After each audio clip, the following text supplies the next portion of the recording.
नमस्कार दोस्तों, stockgenie.com के YouTube चैनल में आप सबका स्वागत है।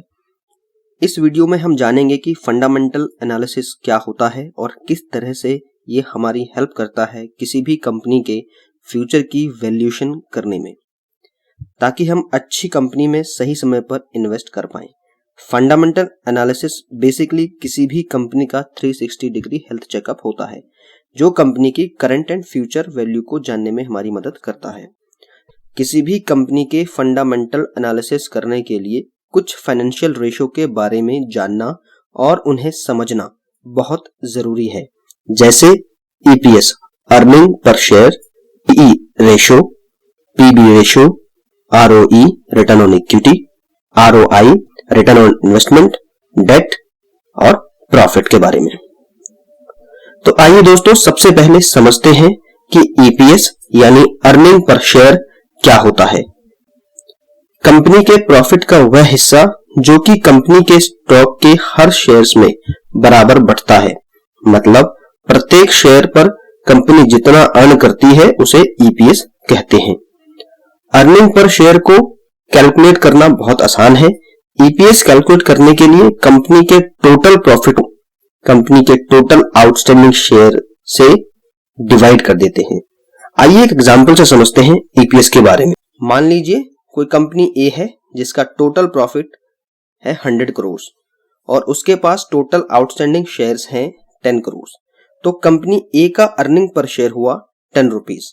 ऐसे ही यदि कोई कंपनी बी है जिसका कुल प्रॉफिट है 200 करोड़ और उसके पास 40 करोड़ शेयर्स आउटस्टैंडिंग है, तब बी का अर्निंग पर शेयर हुआ 5 रुपीज। तो ईपीएस के हिसाब से कंपनी ए ज्यादा बेहतर है इन्वेस्टमेंट के लिए, मतलब जिस कंपनी का अर्निंग पर शेयर ज्यादा है वह कंपनी इन्वेस्टमेंट के लिहाज से बेटर मानी जाती है।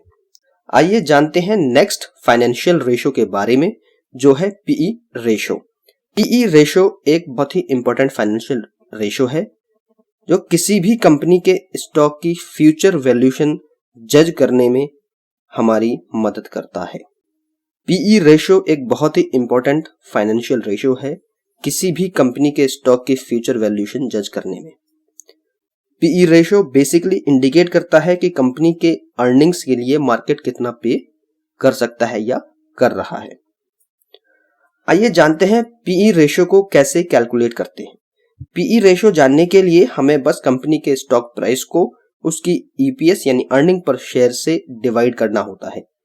आइए दो अलग अलग कंपनियों के पीई रेशो के आधार पर कंपैरिजन करके समझते हैं कि पीई रेशो के हिसाब से कौन सी कंपनी में इन्वेस्ट करना बेहतर है।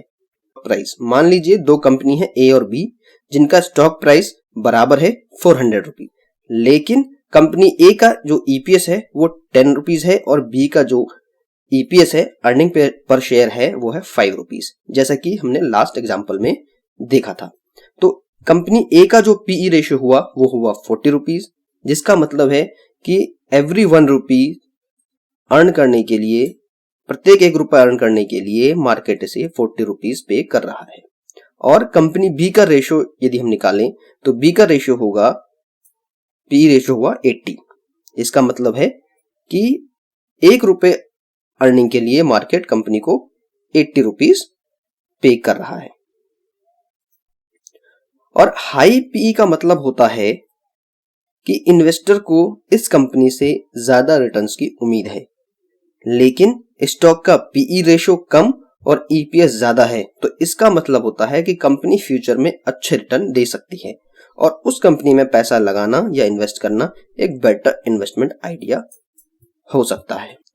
तो दोस्तों, हमने सीखा अर्निंग पर शेयर के बारे में और पीई रेशो के बारे में। नेक्स्ट वीडियो में हम जानेंगे कुछ और फाइनेंशियल रेशो के बारे में।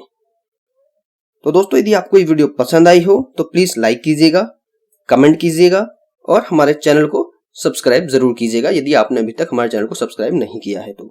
और यदि आपका कोई क्वेश्चन है तो आप कमेंट में क्वेश्चन को लिख के मैं उनका आंसर अवश्य दूंगा। थैंक यू फॉर वॉचिंग दोस्तों।